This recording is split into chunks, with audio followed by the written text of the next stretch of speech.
So just make yourself comfortable. Start in our usual way. Rubbing your hands together. And then just tapping over your face.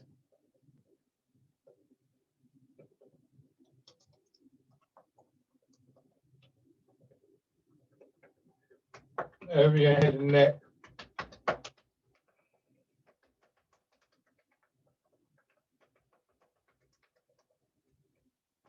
Down to one shoulder. Your arm.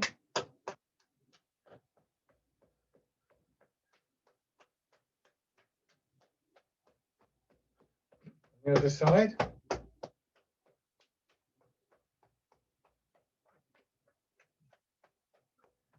Upper part of your chest.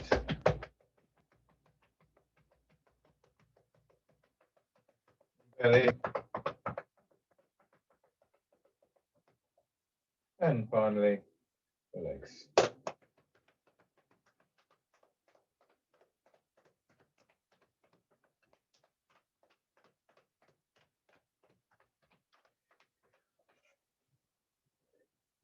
Sitting back. Just take a couple of breaths. Let your weight drop down. I don't know if it was the seated class or one of the classes this week. I noted just how quickly it had gone for me. And there's something about coming into this sort of quieter space where we often find ourselves, even now perhaps, where in theory there's less to do, with this sort of, oh, I must do this, and rushing around, and where's the time gone, and so on and so forth. And it's obviously quite useful to have a clock and to have times and things like that, but it's also quite nice to have a less structured time. And it's interesting how quickly that sort of hour of the class or whatever can actually pass by.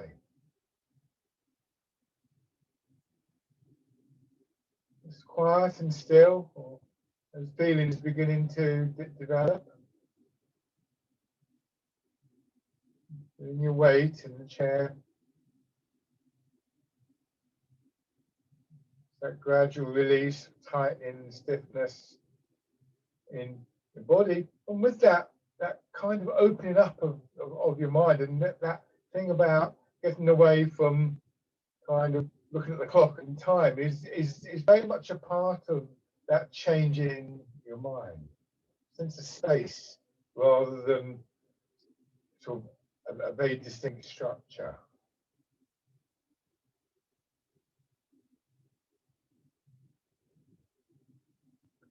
Now bringing your feet in and weight slightly forwards.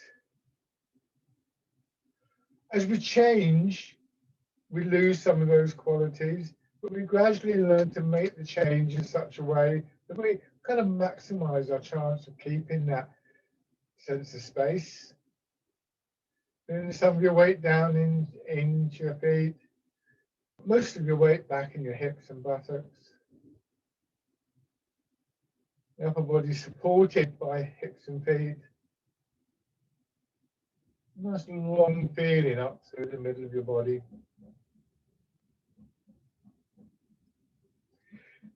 And the reason for sort of pointing out that sense of space and that almost kind of timeless quality is because it's within that space that we want to make the movements. It's as though Tai Chi really happens in that spacious, quieter quality that we begin to move towards.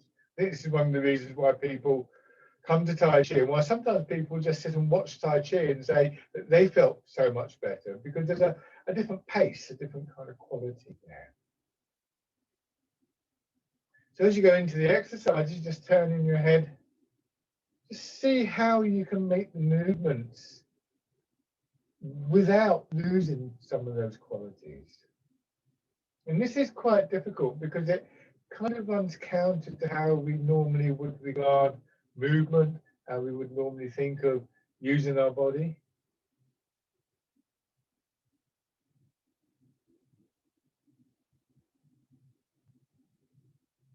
So a significant part of learning Tai Chi always strikes me as being unlearning. And unlearning old habits and patterns of movement, sitting, standing, whatever.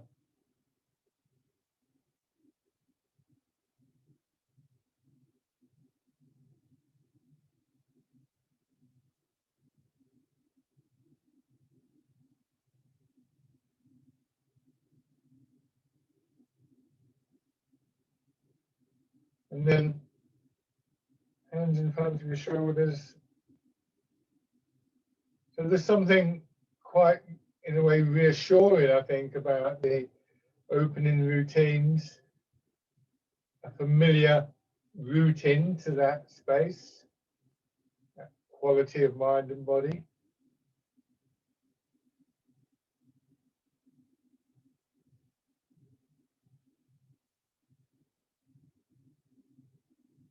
Going forwards.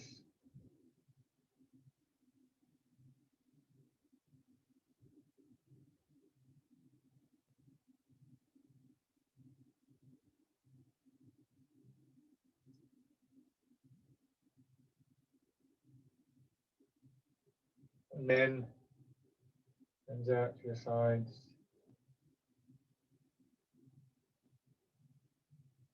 Slightly curved in your elbows, but aware of the weight of your hands on your wrists, and aware of the weight of the whole of your arm on your shoulders.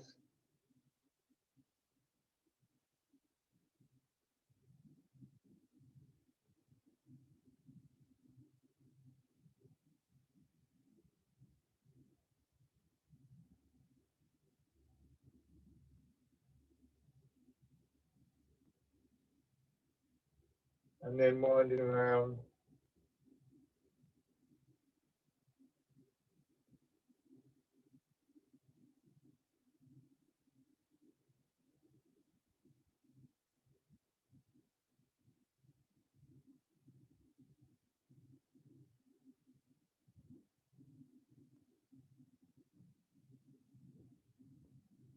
Go back the other way.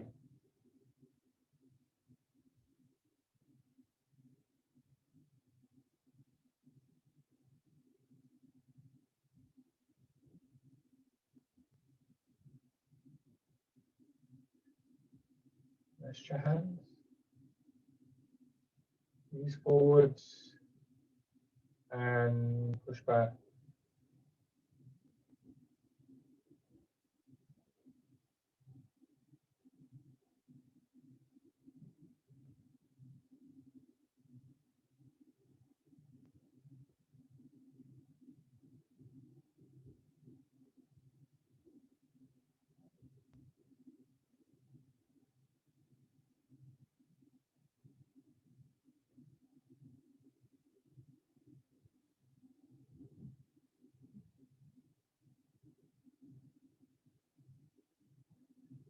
So a smooth quality of movement. One of the things that we often do, when you're sitting down and you decide to get up for the kettle and go, oh, right, there you go, we sort of, as though every time we move, we have to make this sort of supreme effort.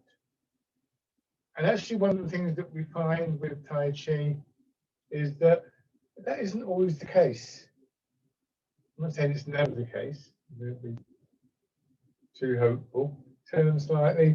But we learn that a relatively small amount of effort, so a gentle little push from the hips, as long as we've got the posture, as long as we're not resisting the movement, we create this wave-like quality through our body.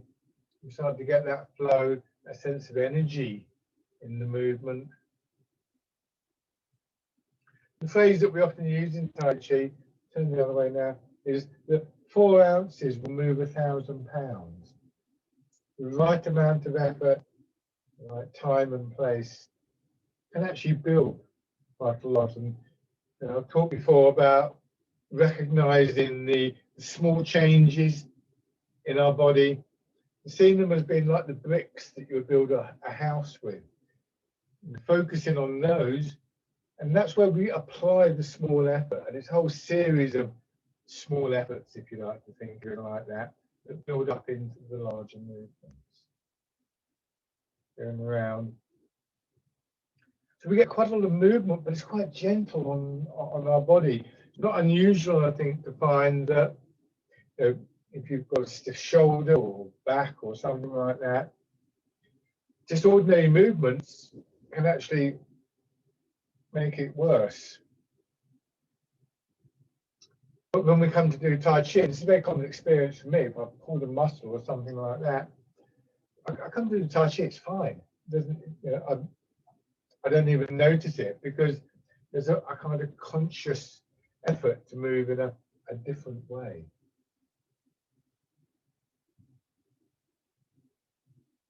And then back in the other direction.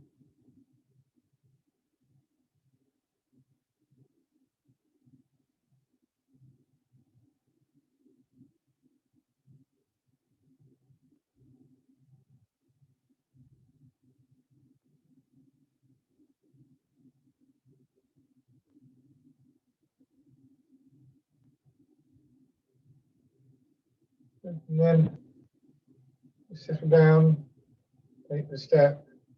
That's not to suggest that there isn't a strong quality to these movements. You will recognize that there is. But even that is somehow from a different perspective, if you know, think of it like that.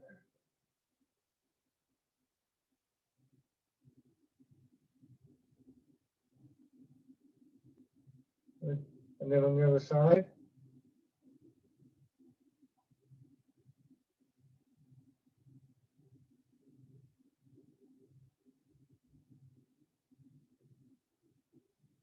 The leg extending out from your hip, drawing back in.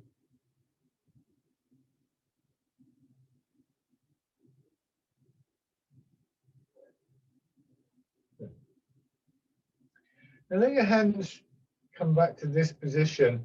And just go back to the earlier exercise that we do. So rolling, winding the hands out and then in as far as you can comfortably. Noting the feeling, particularly just concentrate here on your ribs and the sternum, the breastbone going down. So the main movement is a rotation. You're not pulling the chest out. Just see if you can notice those little movements, those little changes in the ribs. I sometimes describe it as though, you know, if you think of a folding door, folding in on itself, and the sternum is the hinge. And then going forwards and back. As we do this, we get the opposite feeling in our upper back. It's expanding and contracting, or another term used, and a set of terms used, is opening and closing. And that's quite appropriate in the way that I describe it. It's not just in the ribs here as well, where your arm meets your shoulder. Here, when you go back, there's an opening lengthways through your body, and then an opening lengthways through your back.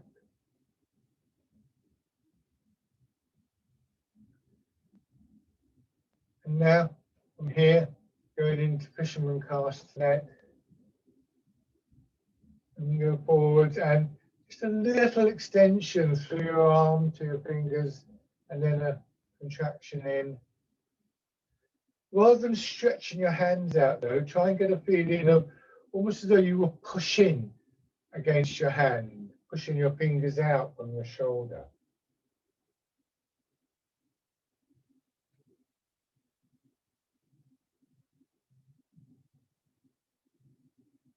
So opening and closing, extending and contracting, one way of looking at this overall rhythm that runs through Tai Chi.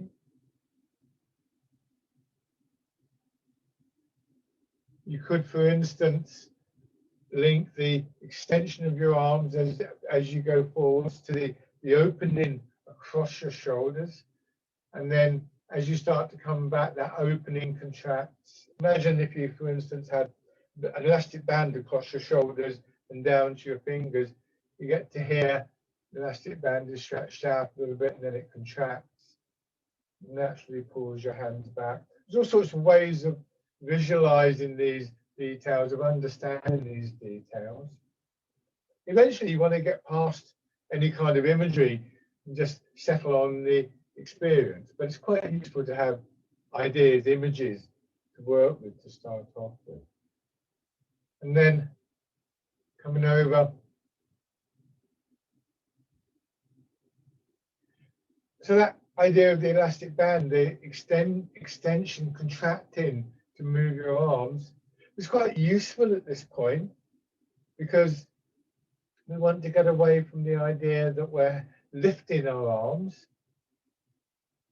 Combination of your weight moving back, the contraction in your back, and the expansion, the opening in the front is what moves your arms for you, rather than straining in your shoulders to lift them.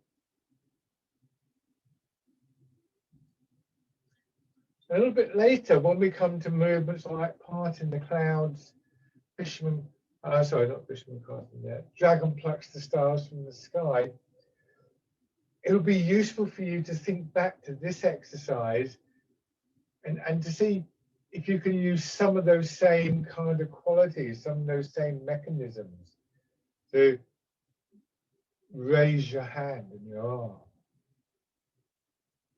Now, pigeon spreads its wings.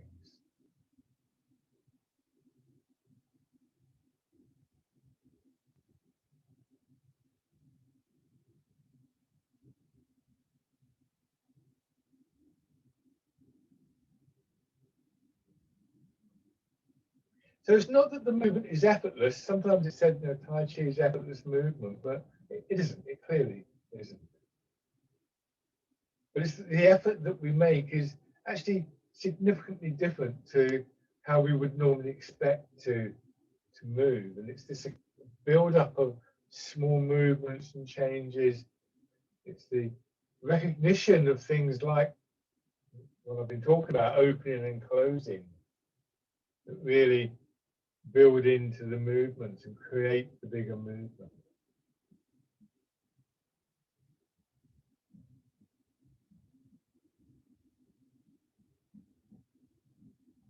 Now pushing away.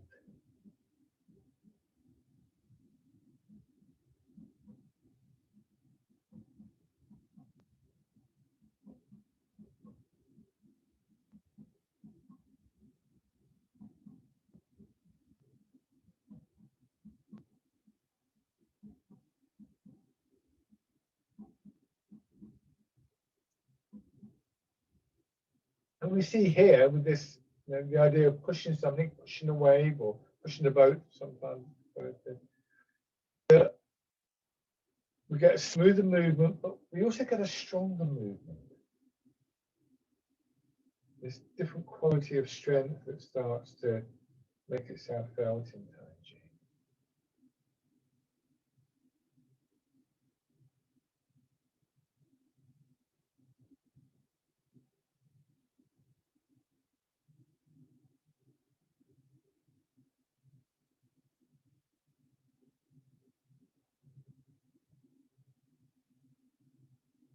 One more time.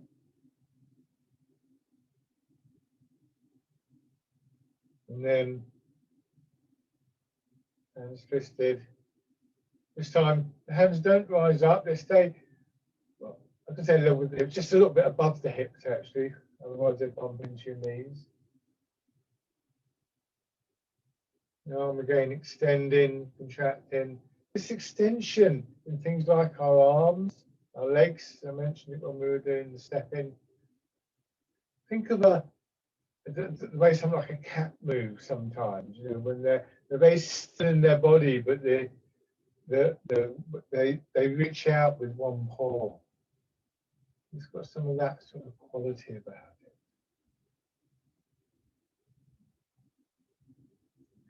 And if you can feel that in your arms, then see if you can also begin to get some sense of the same kind of action in your back and particularly your spine.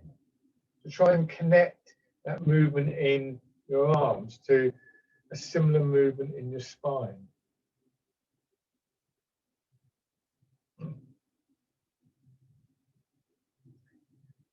And eventually what we want is for that to be reversed. We want, I'm talking about working from the outside in. Start with the arms and then try and feel the resonance of that movement within the body. But as we progress in these arts, as we become more familiar with the movements, that turns around and it's the transfer of the weight and the extension, contraction up and down your back that will provide the energy for the extension, contraction in your arms.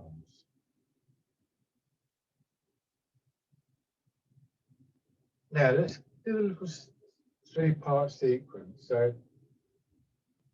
pigeon spreads its wings, pushing a wave,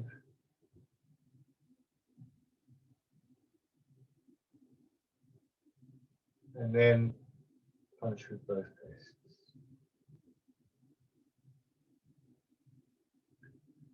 So one of the sort of avenues for progression in Tai Chi is to begin to develop this internal perspective on the movements. It changes how the movement feels. From the outside, it probably looks the same, but your experience of the movement becomes quite different.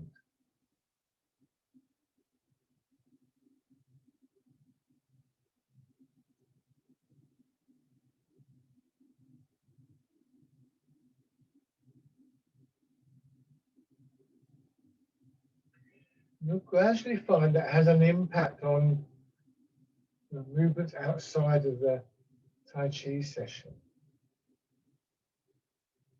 which of course is what we want to happen. It's one thing to feel it in this sort of like spacious, timeless quality. Quite another to feel it in our daily life, but gradually it accumulates.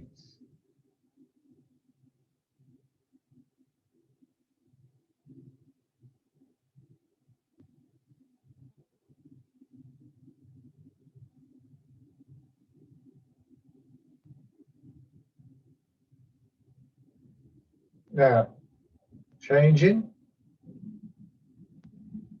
Again, this winding movement. Kind of the other way around here, of course, to the way we did it at the start.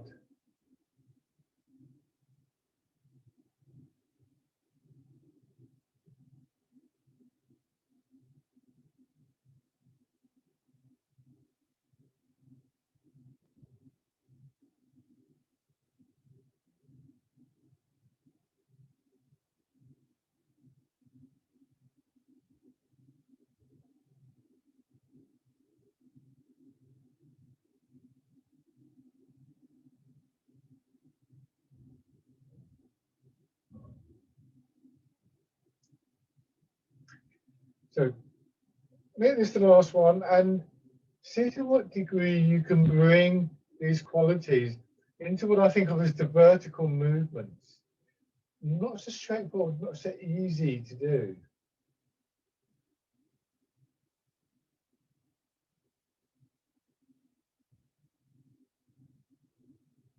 But that awareness is already there for you. The sort of the knowledge of how we can create this different quality of movement, these connections in the body. And it's just a matter of applying it to a different shape, to a different pattern.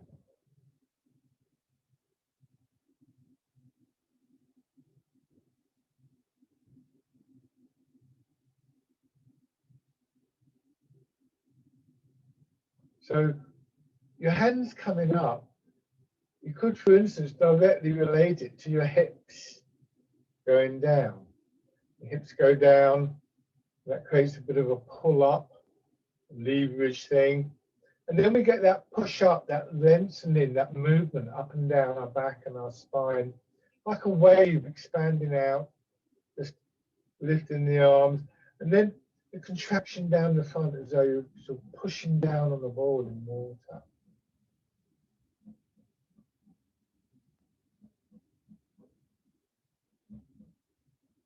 Different ways you can look at this. It's certainly different when we make the transfer from seated to standing.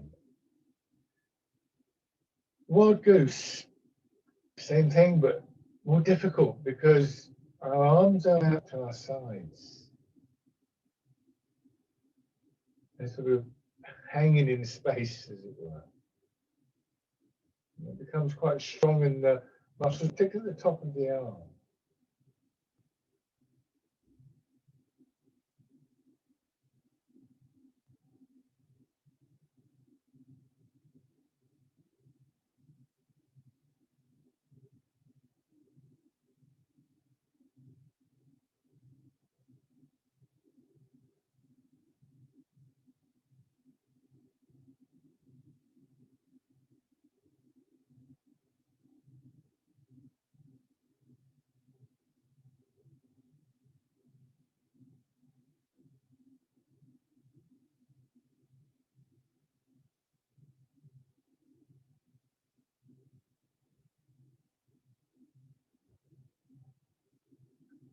One more time. And then easing forwards.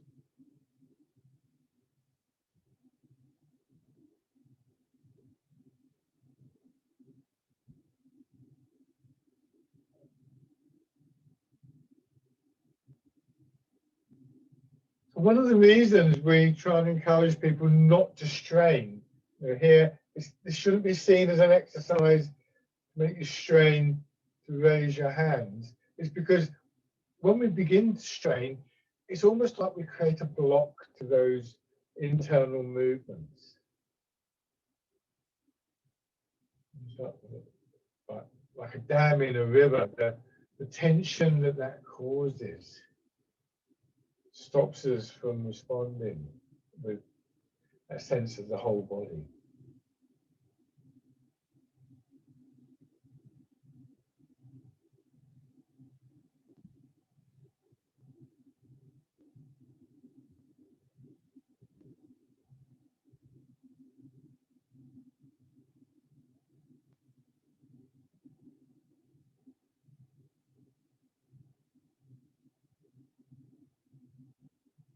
Good. Now, dragon plucks the stars from the sky.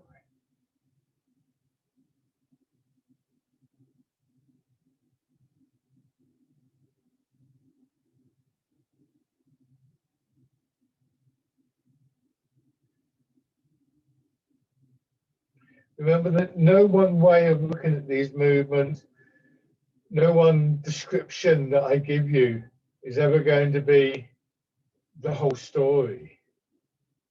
So your own observations of the movement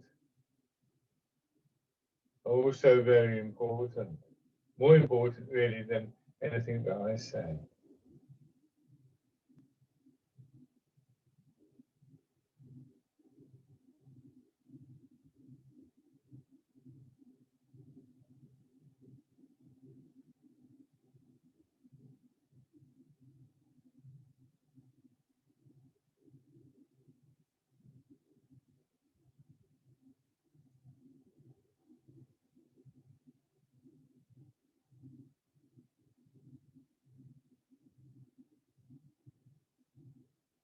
Do one more on each side.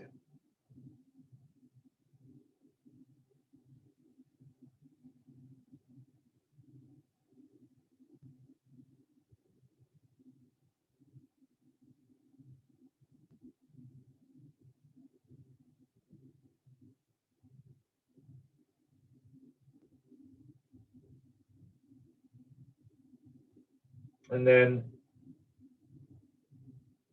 first of all, pushing in two directions. As you do these, just build a little bit of contrast between the two stages of this movement. The emphasis in the first stage is going to be the lengthening and contracting up and down your back. But in the second stage, what we might call a broadening across your back. Remember, keep your hands slightly in front of your body. So if I turn around, if you don't fall off your chair, this is what I mean by slightly in front of the body. There, not there.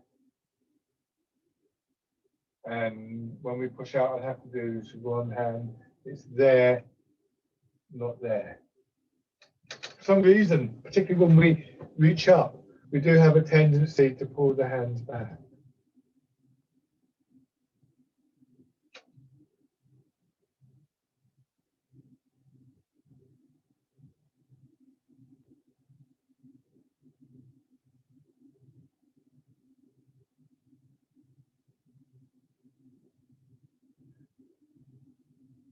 This time, add in the turn.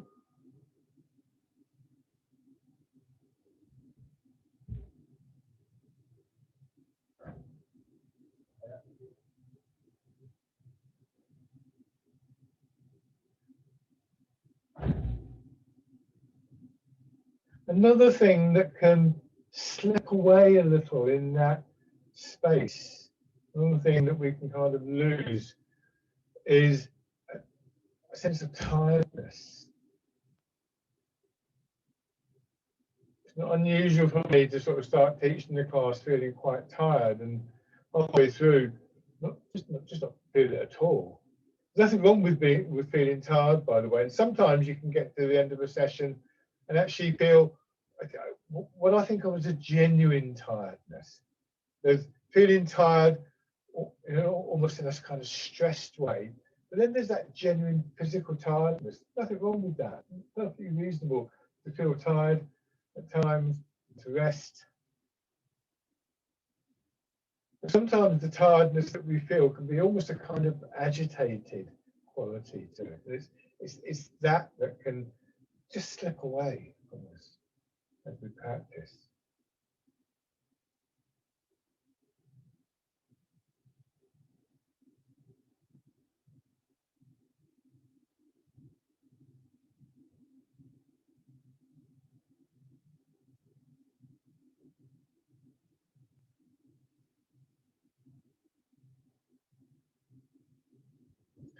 I'm going to change after this one to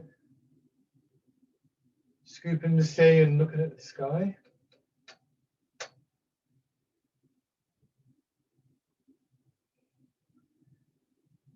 So it's worth noting all of these things, particularly that thing about the tiredness. Sometimes you might think, oh, I can't bother to do any Tai Chi, I feel a bit kind of tired.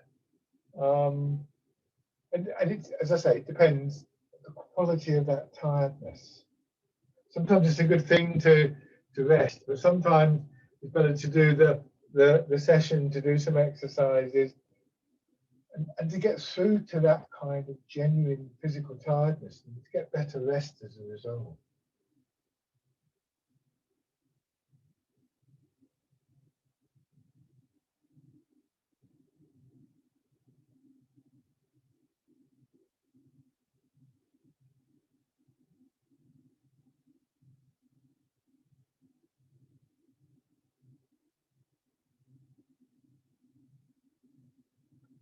And then hands twisted.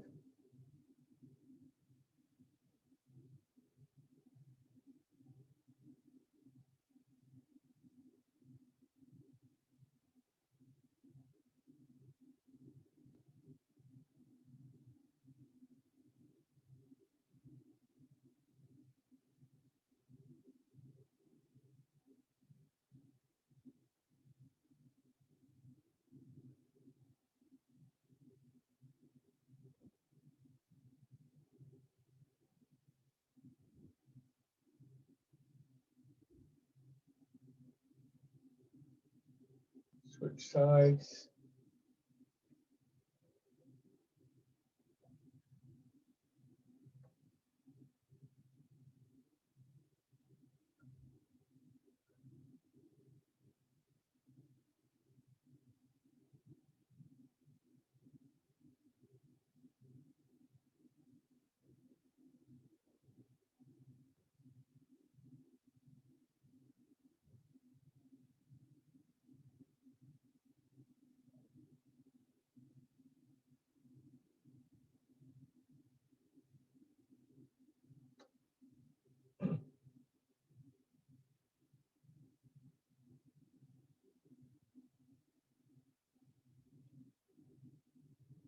and then changing.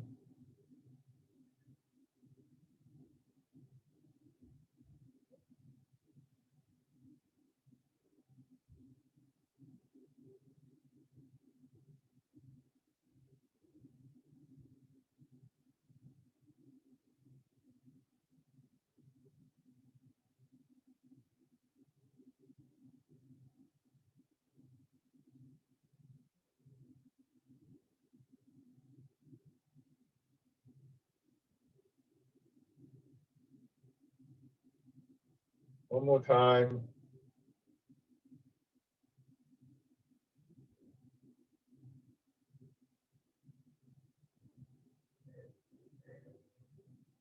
And feet back. Straight into the archer, folding your hands across the chest, drawing the bow. A gentle turn in your head as much as you can without straining in the shoulders or your neck. And then across, following your hand, picking up your other hand in front of you and then following that one through the routine.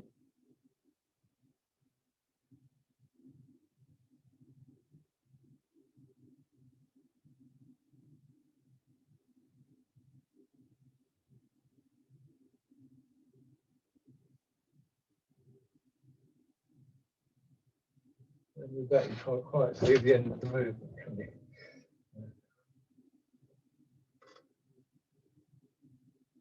That's better. So the hand is open, fingers spread out a little bit, and in particular, aware of that space between thumb and forefinger just there. Almost like that's what you're looking through. Sometimes referred to as the lion's mouth or the tiger's mouth.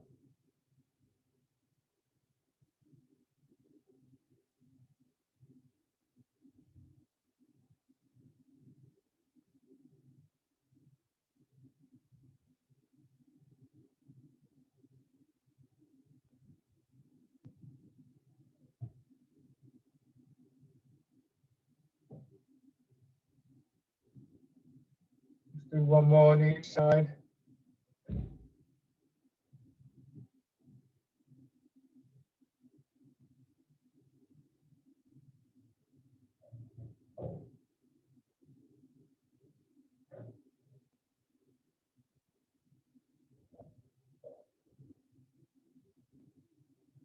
Now, your hands down, stirring the beans, going forwards a little bit, swinging your arm around. And again, that extension and contraction in the arm. Alternating from side to side.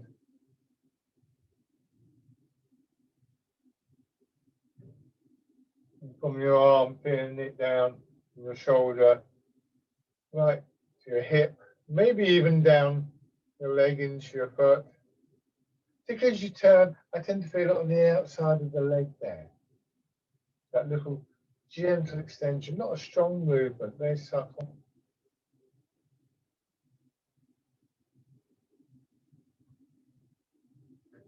So you could, for instance, imagine you've got a long elastic band and you put your foot on it. What you're doing is you're pulling it out and letting it contract. And as it contracts, it pulls on the other side. So like a seesaw, one end goes down, the other end goes up. Here, one hand drawing in, pulls the other hand down.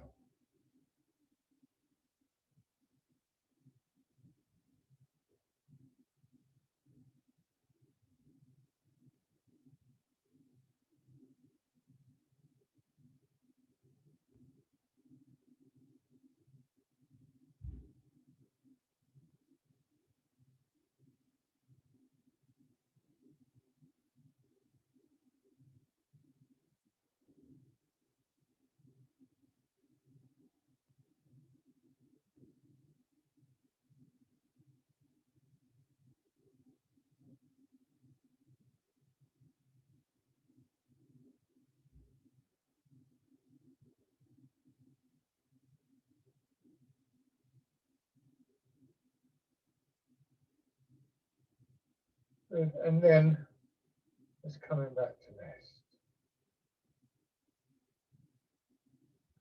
So one movement, an extension leads to a contraction leads to an extension.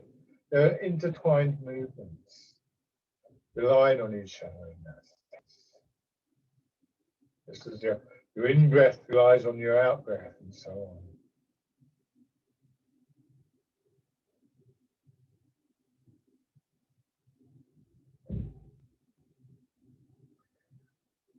Okay, so again, just rubbing your hands together.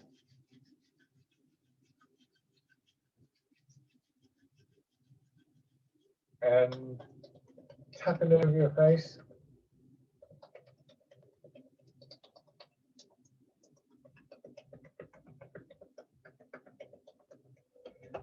Over your head and neck.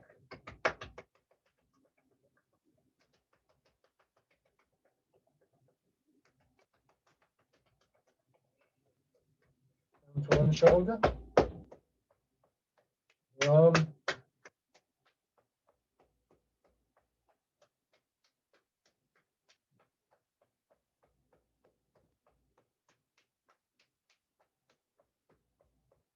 The other side.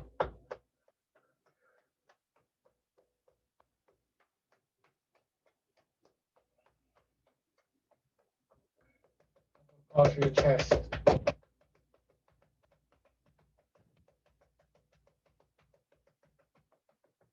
Belly.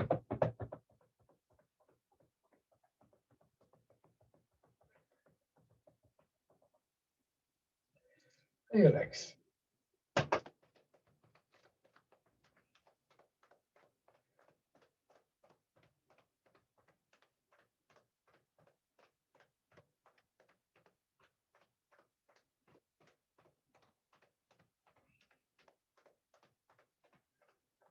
Good.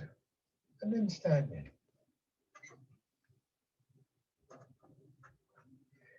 This interaction of opposite movements, opening and closing, up and down, forwards and backwards, so on and so forth, is very characteristic of Tai Chi.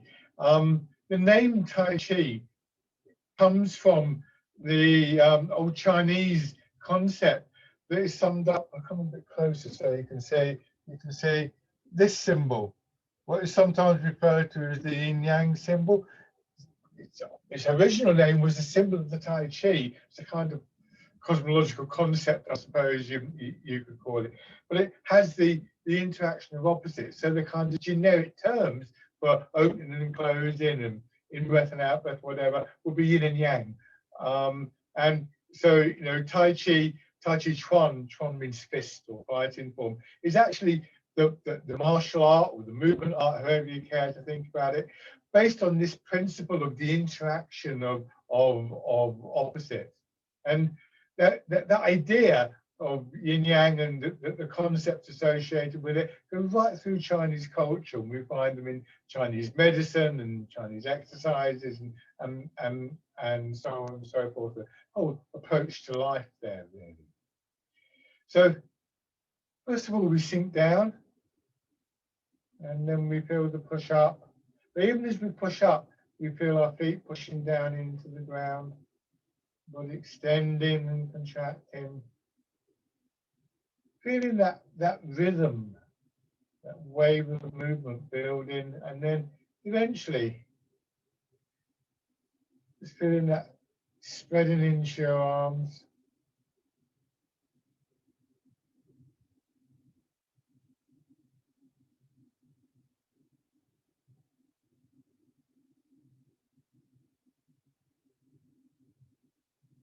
You sink down, you feel that springiness in your legs as though you're just dropping onto a trampoline or a bouncy castle. And eventually that changes and it starts to push you up. And eventually the energy of that push up just fades away. The gravity pulls you down again. And it's important that we don't overdo that in any direction, that we don't get to here and think, no, I'm going to go further, I'm going to go further, that we're familiar with that pattern, that wave. Like somebody once told me, I've never been surfing myself, but somebody said it's like surfing. You catch the wave at the right point. You don't fight against the wave. You don't fight against this overwhelming force of gravity, or indeed that strong energy coming up from your legs, but rather they sort of blend harmoniously in the body. Change to the wild goose.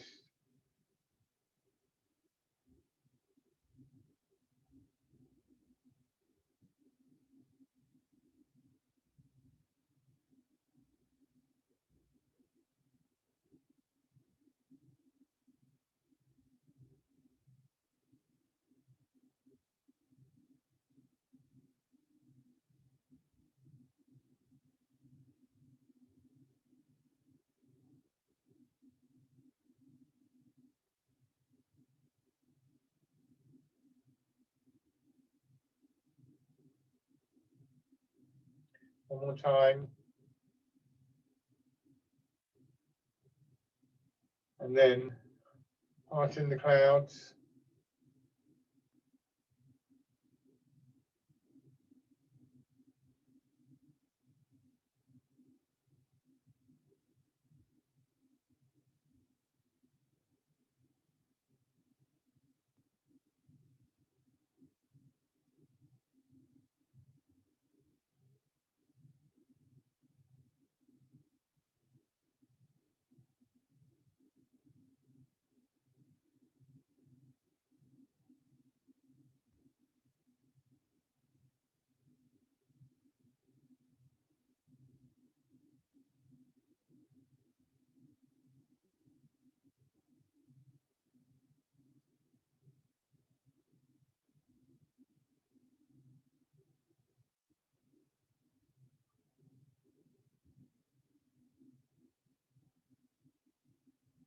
Good. Let your hands drop down. Lovely. Give your legs a shake.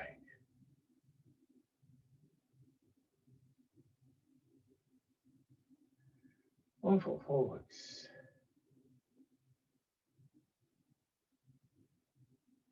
Can we feel that dynamic very clearly? Because as I go forwards, my front leg is compressed, it closes, and then it expands and it pushes me back.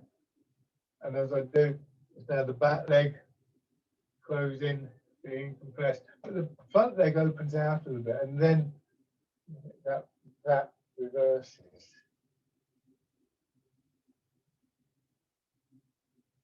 And then if you imagine doing this in water, so you create the image of there being a little bit of resistance to the movement, you'll start to feel corresponding changes in the upper part of your body. Obviously, that's a lot more subtle.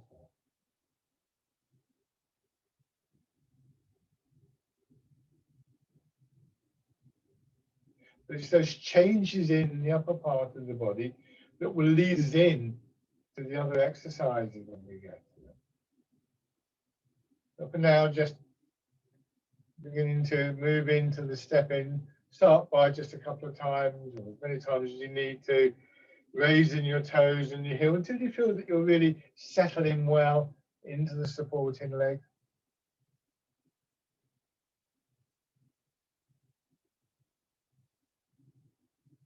And then step in. And even here, the leg extends out, plants down, and here the front leg contracts.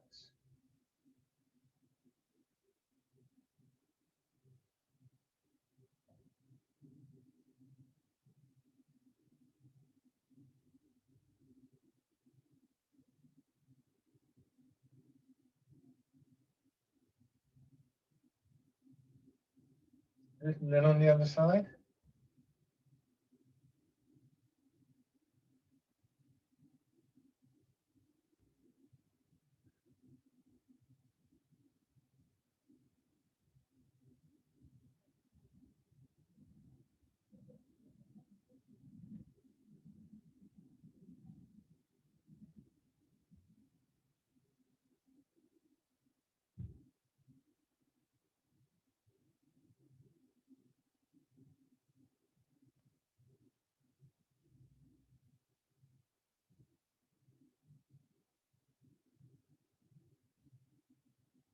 And then raising your toes and your heel.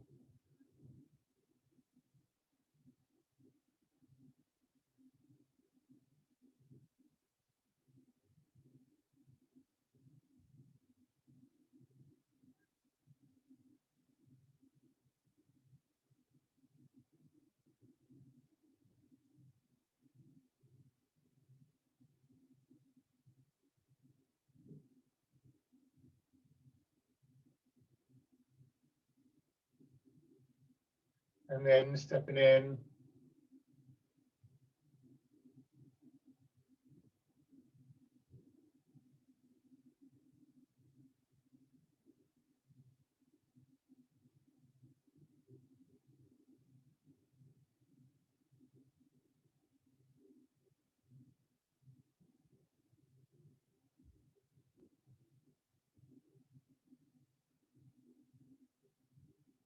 And then if you've got room either behind or in front of you, you're comfortable with this, just take a few steps.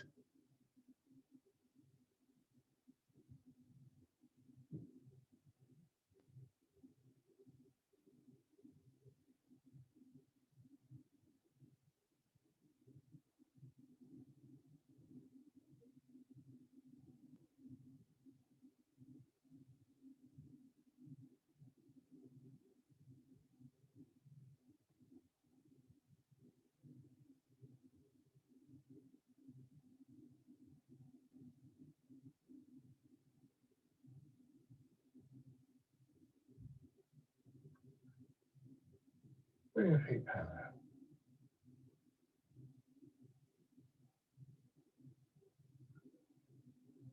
So 1 foot forwards again, sink back, and once again rotate your hands so the palms are facing forwards. And then as you go forwards, rotate in so the palms turn first of all back or maybe even out to the side. And now we can feel we've got the opening and closing, expansion and contraction in the legs, but also in chest and back as we experienced before. And also, of course, we want to feel that as one movement.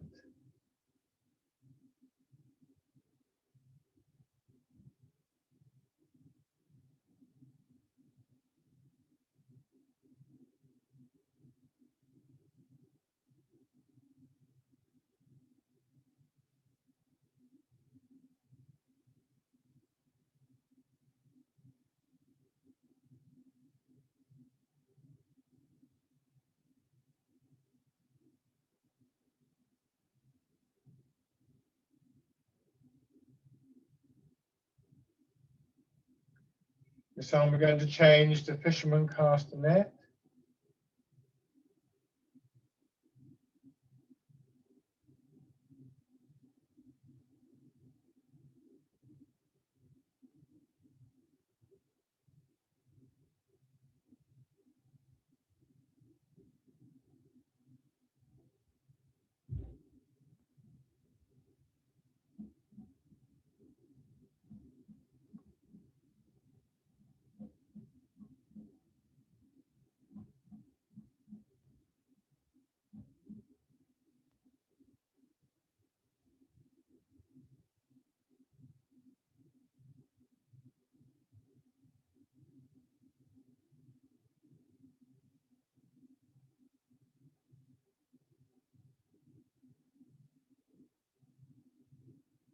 Good, and then on the other side. Yeah. First of all, with the arms rotating.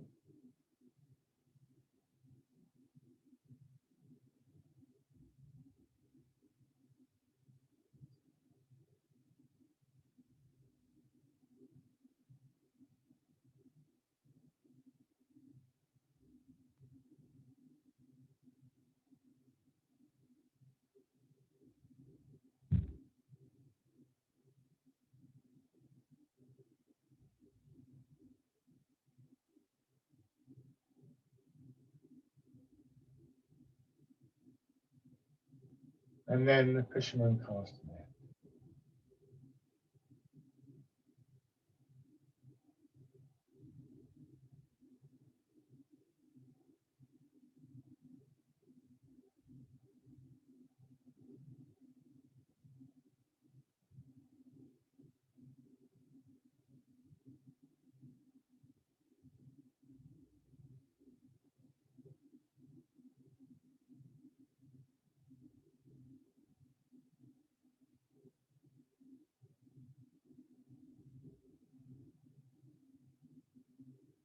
One more time.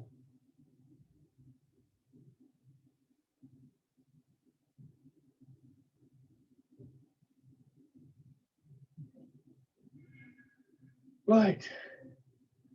Go back to your chairs.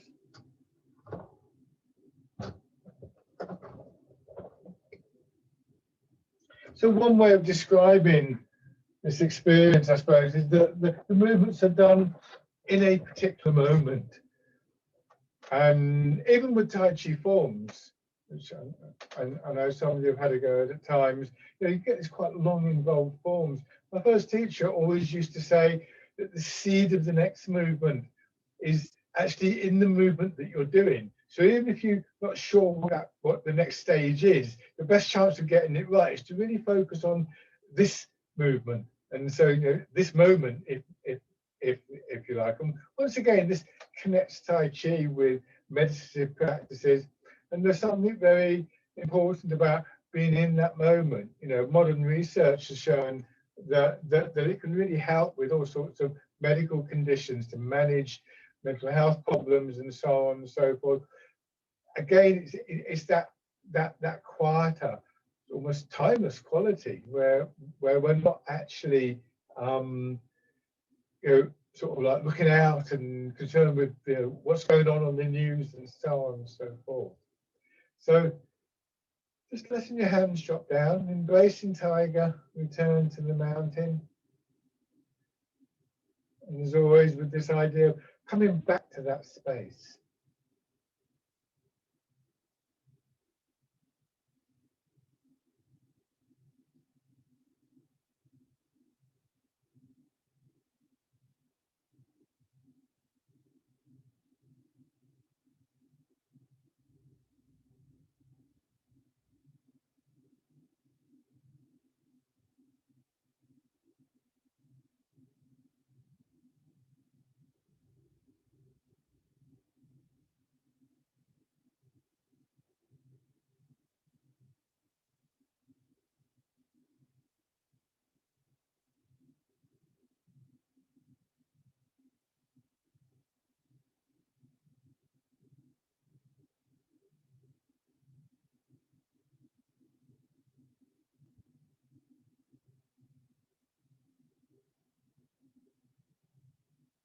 One more time.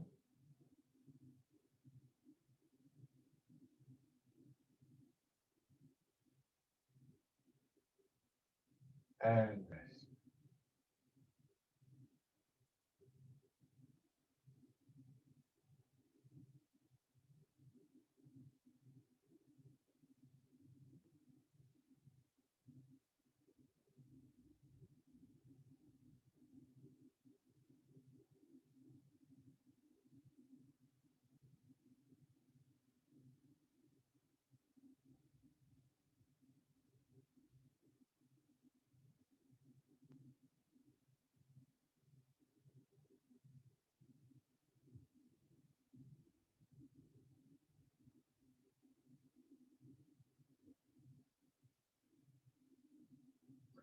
Lovely. Fantastic. Thank you very much, everybody. Thank you. Yes, thank you. Thank you very much. So take care. If you do Thank go you. out, You it's too. very cold, so be careful on the slippery ground. Yes. Bye.